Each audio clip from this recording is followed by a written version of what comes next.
revised 2020 budget because we just cannot afford it. Gentlemen, the cost of fuel subsidy is too high and unsustainable.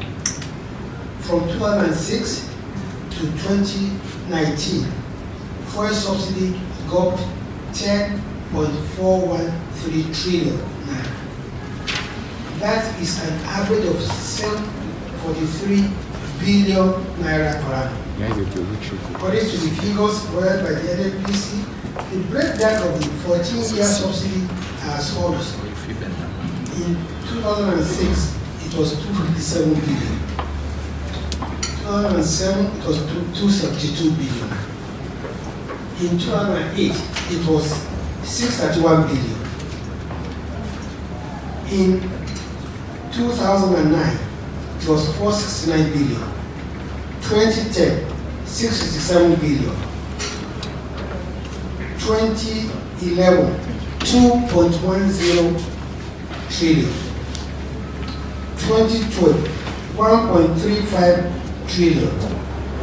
2013, 1.316 trillion. In 2014, it was 1.217 trillion.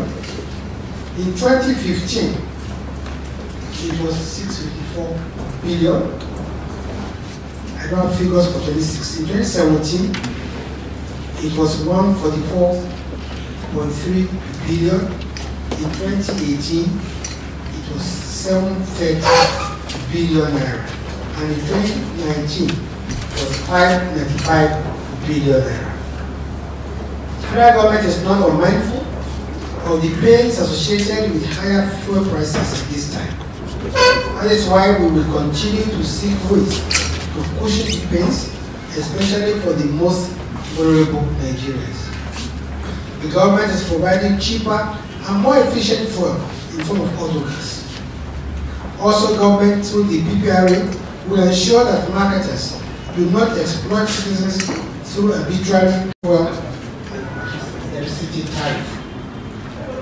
As you are aware, the long-term fuel subsidy regime ended in March 2020, when the Petroleum Pricing Regulatory Agency announced that it had begun fuel pricing regulation in accordance with prevailing market dynamics and will respond appropriately to any further oil market development.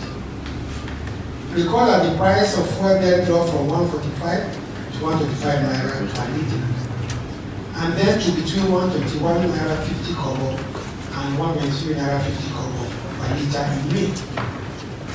With the low price of crude oil, then the cost of petrol, which is a derivative of crude oil, fell, and the lower pump price was passed on to the consumers to enjoy. With the price of crude inching up, the price of petrol locally is also bound to increase. Hence the latest price of 122 naira, 162 naira per litre. If by chance the price of crude drops again, the price of petrol will also drop, and the benefits will also be passed on to the consumers. The annual reactions that have created the latest prices of premium motor spirit PMS are therefore unnecessary and totally mischievous. Gentlemen, the truth of the matter is that subsidizing fuel is no longer feasible, especially under the prevailing economic conditions in the country. The government simply can no longer afford fuel subsidy, as revenues and foreign exchange earnings are falling by almost 60% due to the downturn in the fortunes of the oil sector. Yet the government has had to sustain expenditures, especially on salaries and capital projects. Even though we acted to mitigate the effect of the economic slowdown, privatize the electricity industry, the government has been supporting the industry. To keep the industry going, the government has so far spent almost 1.7 trillion naira, especially by way of supplementing tariff shortfalls. The government does not have resources to continue along this path. To borrow just to subsidize generation and distribution, which are both privatized, will be grossly irresponsible.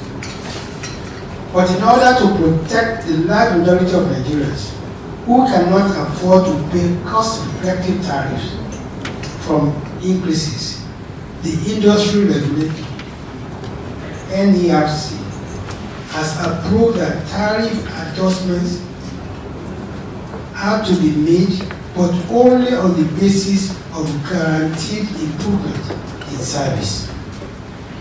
Under this new arrangement, only customers with guaranteed minimum of 12 hours of electricity per day can have their tariff adjusted. Those who get less than 12 hours supply will experience no increase. This is the largest group of customers. The government has also noted the complaints about arbitrary estimated billing. Accordingly, a mass metering program is being undertaken to provide meters for over 5 million Nigerians, largely driven by preferred procurement from local manufacturers and creating thousands of jobs in the process. NERC will also strictly enforce the capping regulation to ensure that unmetered customers are not charged beyond the metered customers in the neighborhood. In other words, there will be no more estimated billings.